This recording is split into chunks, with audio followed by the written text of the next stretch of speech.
Hi friends, ಎಲ್ಲರಿಗೂ ನಮಸ್ಕಾರ. ಇವತ್ತಿನ ವಿಡಿಯೋದಲ್ಲಿ ಸಿಂಪಲ್ ಆಗಿ ಕುಕ್ಕರಲ್ಲಿ ನಾವು ಕೇವಲ 10 ನಿಮಿಷದಲ್ಲಿ ಈ ಬಿರಿಯಾನಿನ ಮಾಡ್ಕೊಳ್ಬೋದು. ನೀವು ಒಂದ್ಸತಿ ಈ ವಿಧಾನದಲ್ಲಿ ಟ್ರೈ ಮಾಡಿ ನೋಡಿ. ಟೇಸ್ಟ್ ಅಂತೂ ತುಂಬಾ ಚೆನ್ನಾಗಿರುತ್ತೆ. ಚಿಕನ್ ನೆನೆಸದೆ ಚಿಕನ್ ಸಾಫ್ಟಾಗಿ ಮಾಡ್ಕೊಳ್ಬೋದು. ನೀವು ಒಂದ್ಸತಿ ಟ್ರೈ ಮಾಡಿ ನೋಡಿ, ಹೇಗೆ ಬಂತು ಅಂತ ಕಮೆಂಟ್ ಮಾಡಿ. ಬನ್ನಿ ಯಾವ ರೀತಿ ಮಾಡ್ಕೊಳ್ಳೋದು ಅಂತ ನೋಡೋಣ. ನಾನಿಲ್ಲಿ ಅರ್ಧ ಕೆಜಿಯಷ್ಟು ಚಿಕನ್ ತೊಗೊಂಡಿದ್ದೀನಿ.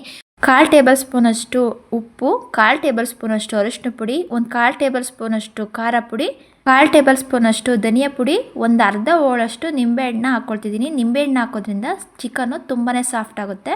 ಒಂದು ಹಸಿರು ಮೆಣಸಿನ್ಕಾಯಿನ ಕಟ್ ಮಾಡಿ ಹಾಕ್ಕೊಂಡಿದ್ದೀನಿ. 1/4 ಟೇಬಲ್ ಸ್ಪೂನಷ್ಟು ಶುಂಠಿ ಬೆಳ್ಳುಳ್ಳಿ ಪೇಸ್ಟು, ಸ್ವಲ್ಪ ಪುದೀನ ಸೊಪ್ಪು, ಸ್ವಲ್ಪ ಕೊತ್ತಂಬರಿ ಸೊಪ್ಪು. ದೊಡ್ಡ ಸ್ಪೂನಲ್ಲಿ ನಾನು 1-2 ಚಮಚದಷ್ಟು ಗಟ್ಟಿ ಮೊಸರನ್ನ ಹಾಕ್ಕೊಳ್ತಿದ್ದೀನಿ. ನಾವು ಚಿಕನ್ನ ಮ್ಯಾರಿನೇಟ್ ಮಾಡಿಕೊಂಡು ಇಟ್ಕೊಳ್ಬೇಕು. ನಾವು ಚಿಕನ್ನ ನೆನೆಸೋದು ಬೇಡ, ಹಾಗೆಯೇ ನಾವು ಡೈರೆಕ್ಟಾಗಿ ತಕ್ಷಣವೇ ಮಾಡ್ಕೊಳ್ಳೋದ್ರಿಂದ ನಾವು ಒಗ್ಗರಣೆ ಹಾಕೋಕ್ಕಿಂತ ಮೊದಲು ಈ ರೀತಿ ಚಿಕನ್ನ ಮಿಕ್ಸ್ ಮಾಡಿಕೊಂಡು ಒಂದು ಸೈಡಿಗೆ ಪ್ಲೇಟ್ ಮುಚ್ಚಿ ಎತ್ತಿಟ್ಕೊಳ್ಳೋಣ. ಒಂದು ಬೌಲ್ನ ತಗೊಳ್ಳೋಣ. ನಾವೀಗ ಅಕ್ಕಿನ ಇಟ್ಕೊಳ್ತಿದ್ದೀನಿ. ನಾನಿಲ್ಲಿ ಜೀರಾ ರೈಸ್ನ ತೊಗೊಂಡಿದ್ದೀನಿ. 2.5 ಲೋಟದಷ್ಟು ಜೀರಾ ರೈಸ್ನ ತೊಗೊಂಡಿದ್ದೀನಿ. ಈಗ ನಾವು ವಾಶ್ ಮಾಡಿಕೊಂಡು ಒಂದು ಸೈಡಿಗೆ ನೀರು ಹಾಕಿ ಎತ್ತಿಟ್ಕೊಳ್ತಿದ್ದೀನಿ. ನೋಡಿ, ಈ ರೀತಿ ನೀಟಾಗಿ ವಾಶ್ ಮಾಡಿಕೊಂಡು ಎತ್ತಿಟ್ಕೊಳ್ಬೇಕು. ಈಗ ನಾನು ಸ್ಪೈಸಸ್ನ ತೊಗೊಂಡಿದ್ದೀನಿ. ನಾನಿಲ್ಲಿ 1 ಜಾಯಿಪತ್ರೆ ತೊಗೊಂಡಿದ್ದೀನಿ, 1 ಮರಾಠಿ ಮೊಗ್ಗು, 1 ಪೀಸ್ ಚಕ್ಕೆ, 2 ಏಲಕ್ಕಿ ಕಾಯಿ, 2 ಲವಂಗ, 1 ಸ್ಟಾರ್ ಹೂವು, ಒಂದು ಸ್ವಲ್ಪ ಕಲ್ಲುವ್ವು, 1 ಟೇಬಲ್ ಸ್ಪೂನಷ್ಟು ಕಸೂರಿ ಮೇಥಿ, 1 ಟೇಬಲ್ ಸ್ಪೂನಷ್ಟು ಶಾಯಿ ಜೀರಾ, 2 ಪಲಾವ್ ಎಲೆ, 4 ಟೊಮೊಟೊ, 4 ಈರುಳ್ಳಿ, ಪುದೀನ ಸೊಪ್ಪು, ಕೊತ್ತಂಬರಿ ಸೊಪ್ಪನ್ನ ನಾನು ಸಣ್ಣದಾಗಿ ಕಟ್ ಮಾಡಿಕೊಂಡು ಇಟ್ಕೊಂಡಿದ್ದೀನಿ. ಸ್ಟವ್ ಆನ್ ಮಾಡಿಕೊಂಡು ಕುಕ್ಕರ್ ಇಟ್ಕೊಂಡು ಒಂದು 5-6 ಟೇಬಲ್ ಸ್ಪೂನಷ್ಟು ಎಣ್ಣೆ ಹಾಕ್ಕೊಳ್ಬೇಕು. ಎಣ್ಣೆ ಬಿಸಿ ಆದ ನಂತರ ಸ್ಪೈಸಸ್ನೆಲ್ಲ ನಾವು ಹಾಕ್ಕೊಂಡು ಫ್ರೈ ಮಾಡ್ಕೊಳ್ಬೇಕು.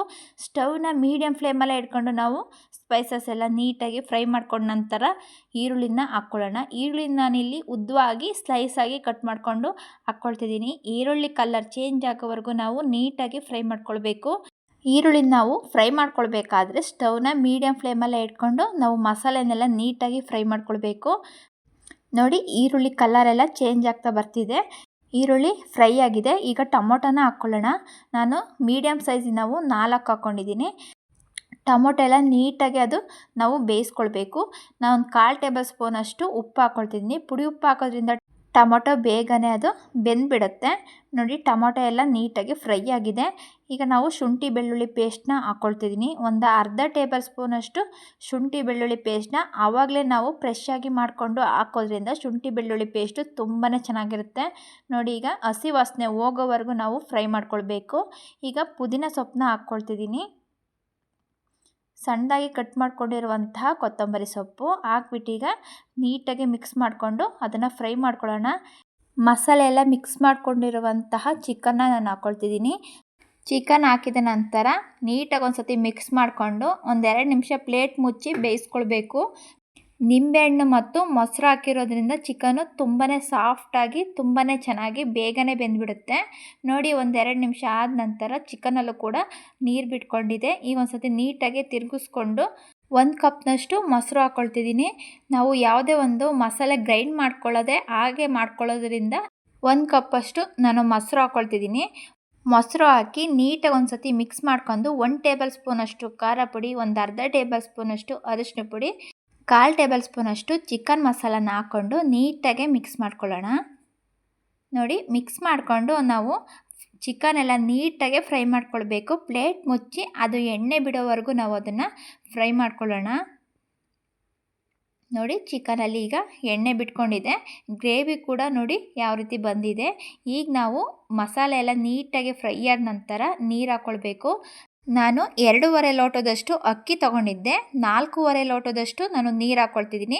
ರುಚಿಗೆ ತಕ್ಕಷ್ಟು 1/4 ಟೇಬಲ್ ಸ್ಪೂನಷ್ಟು ನಾನು ಉಪ್ಪು ಹಾಕ್ಕೊಂಡು ಮಿಕ್ಸ್ ಮಾಡ್ಕೊಳ್ತಿದ್ದೀನಿ.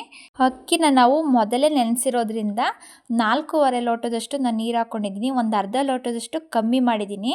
ನಾವು ಹಾಗೆ ಡೈರೆಕ್ಟಾಗಿ ಅಕ್ಕಿನ ಆವಾಗಲೇ ಹಾಕ್ತಿದ್ದೀವಿ ಅಂದರೆ 2.5 ಲೋಟ ಅಕ್ಕಿಗೆ 5 ಲೋಟದಷ್ಟು ನಾವು ನೀರು ಹಾಕ್ಕೊಳ್ಬೇಕು.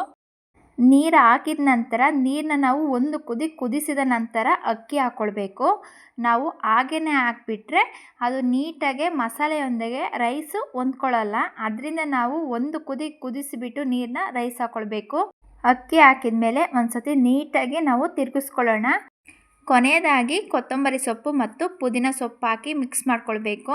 ನೋಡಿ, ನಾವು ರೈಸ್ ಹಾಕಿದ ಮೇಲೆ ಒಂದು ಕುದಿಸ್ಕೊಳ್ಬೇಕು. ಆನಂತರ ನಾವು ಕುಕ್ಕರ್ ಮುಚ್ಚಳ ಮುಚ್ಚಿಬಿಟ್ಟು 2 ವಿಷಲ್ನ ಹಾಕಿಸ್ಕೊಳ್ಬೇಕು.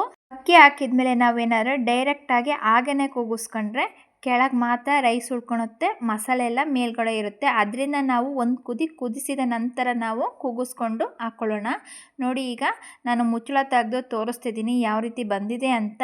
ಮಸಾಲೆ ಮತ್ತು ರೈಸ್ ಒಂದಿಗೆ ನೀಟಾಗಿ ಮಿಕ್ಸ್ ಆಗಿ ರೈಸು ಉದ್ರಾಗಿ ತುಂಬಾ ಸಾಫ್ಟಾಗಿ ಬೆಂದಿದೆ.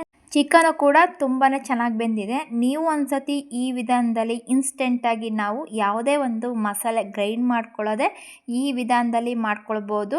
ನೋಡಿ, ಚಿಕನ್ನು ಮತ್ತು ರೈಸೊಂದಿಗೆ ನೀಟಾಗಿ ನಾನು ಮಿಕ್ಸ್ ಮಾಡಿಕೊಂಡು ತೋರಿಸ್ತಿದ್ದೀನಿ. ನೀವು ಒಂದ್ಸತಿ ಈ ವಿಧಾನದಲ್ಲಿ ಟ್ರೈ ಮಾಡ್ಕೊಳ್ಳಿ. ತುಂಬಾ ಈಸಿಯಾಗಿ ಸಿಂಪಲ್ಲಾಗಿ ಮಾಡ್ಕೊಳ್ಬೋದು.